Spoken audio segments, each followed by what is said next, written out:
Hi friends, welcome to అక్షయ పాత్ర. What not everything. ఈరోజు నేను మీకు ఒక మంచి చికెన్ రెసిపీ ఎలా చేయాలో చూపిస్తాను. ఇది చాలా సింపుల్ ప్రాసెస్. వంట రాని వాళ్ళు కూడా నేను చెప్పినట్లుగా చేసి చూడండి. టేస్ట్ చాలా బాగుంటుంది. తిన్న ప్రతి ఒక్కరూ ఈ రెసిపీ గురించి మిమ్మల్ని ఆరా తీయాల్సిందే. ఇంతకీ అదేంటంటే మిరియాల కోడి కూర.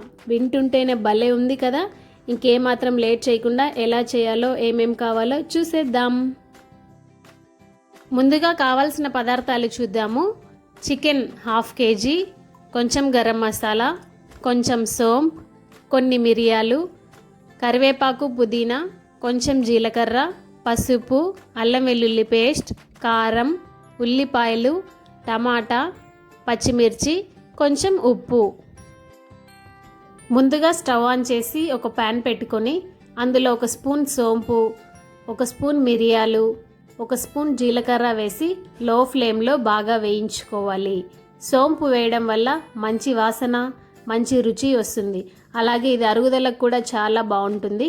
చూసారు కదా, ఈ విధంగా బాగా ఫ్రై అయిన తర్వాత పూర్తిగా చల్లారనిచ్చి ఇప్పుడు ఒక మిక్సీ జార్లో వేసి పొడి కొట్టుకొని పక్కన పెట్టుకోవాలి.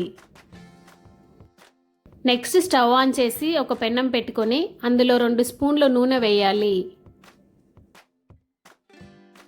నూనె బాగా వేడెక్కిన తరువాత అందులో కొంచెం జీలకర్ర, సన్నగా కట్ చేసుకున్న పచ్చిమిర్చి, ఉల్లిపాయ ముక్కలు వేసి బాగా వేయించుకోవాలి.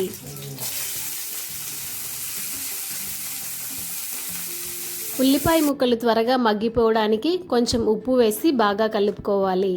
నెక్స్ట్ కొంచెం పుదీనా, కరివేపాకు, కొంచెం పసుపు వేసి బాగా కలుపుకోవాలి.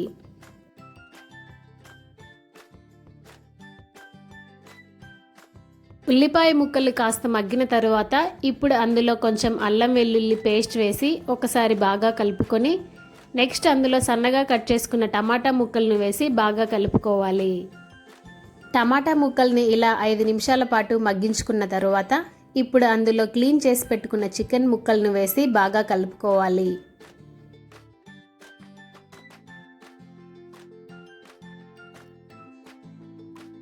చూస్తున్నారు కదా, ఇలా అంతా బాగా కలుపుకున్న తర్వాత ఇప్పుడు మూత పెట్టి 10 నిమిషాల పాటు చికెన్ని మగ్గించుకోవాలి. 10 నిమిషాల తర్వాత మూత తీసి చూడండి. చూసారు కదా, చికెన్లో ఉన్న వాటర్ అంతా బయటకు వచ్చేసింది. ఇలా అంతా ఒకసారి బాగా కలుపుకున్న తర్వాత ఇప్పుడు అందులో కొంచెం నీళ్లు పోయాలి. మనం 1/2 kg చికెన్ తీసుకున్నాం కదా, సో దాదాపుగా 1/2 లీటర్ నీళ్లు పోయాలి. ఇంకా క్లియర్గా చెప్పాలంటే చికెన్ పీసెస్ అన్నీ మునిగేంత వరకు నీళ్లు పోయాలి. అప్పుడే చికెన్ బాగా ఉడికి సాఫ్ట్గా వస్తుంది. ఇప్పుడు మూత మూసి దాదాపుగా 25 నిమిషాల పాటు చికెన్ పీసెస్ని ఉడికించుకోవాలి. 25 నిమిషాల తర్వాత ఒక్కసారి మూత తీసి చూడండి. చూశారు కదా, మనం యాడ్ చేసిన నీళ్ళన్నీ కూడా ఇంకిపోయాయి. అలాగే చికెన్ పీసెస్ కూడా చాలా సాఫ్ట్గా ఉడికిపోయాయి. ఇప్పుడు అందులో 1 స్పూన్ కారం, మనం ముందుగా పొడి చేసి పెట్టుకున్న మిరియాలు, సోంపు పొడి, కొంచెం గరం మసాలా వేసి బాగా కలుపుకోవాలి. ఇది మిరియాల కోడి కూర కాబట్టి కారం కొంచెం తక్కువగా వేశాను. సరిపోయినంత ఘాటుకి మిరియాలే వేస్తే చాలా బాగుంటుంది. అంతే, ఎంతో సింపుల్గా పెప్పర్ చికెన్, అదేనండి మిరియాల కోడి కూర రెడీ. చూసారు కదండి ఎంత సింపుల్గా ఉందో. చాలా తక్కువ మసాలాతో ఎక్కువ టేస్ట్నిచ్చే ఈ రెసిపీని మీరందరూ కూడా తప్పకుండా ట్రై చేయండి. టేస్ట్ని ఎంజాయ్ చేయండి. అలాగే నా ఛానల్ని లైక్ చేయండి, కమెంట్ చేయండి, షేర్ చేయండి, సబ్స్క్రైబ్ చేసి పక్కనే ఉన్న గంట కొట్టండి. Thanks for watching.